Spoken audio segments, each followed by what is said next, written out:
ஹரி ஓம்.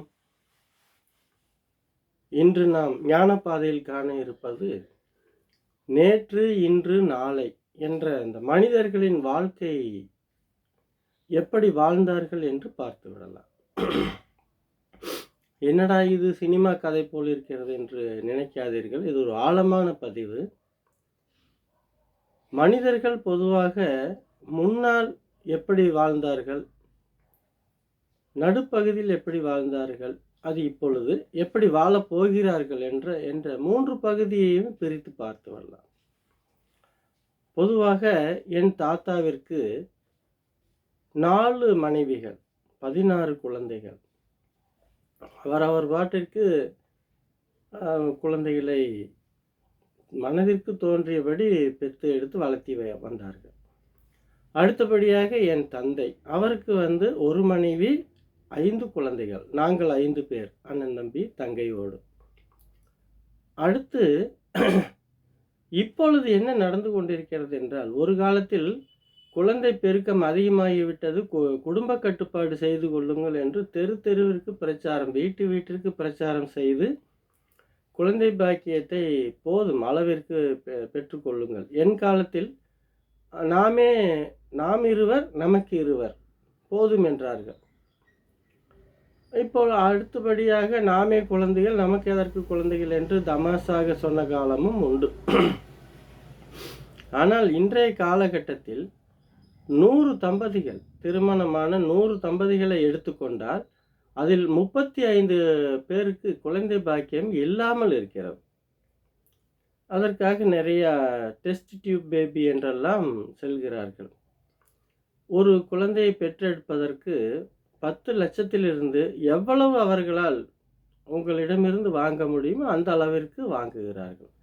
இதற்கெல்லாம் என்ன காரணம், ஏதாவது யோசித்து பார்த்தீர்களா என்றால், இன்று பளபளப்பாக அடைக்கப்பட்ட டின் ஃபுட்டு, நூடில்ஸு, பர்கர் என்று லேட்டஸ்டாக லேஸு, பர்கர், குர்குரே என்று பலவிதமான உணவுப் பொருட்களை மிக அழகாக பேக்கிங் செய்து நமக்கு தந்து கொண்டிருக்கிறார்கள்.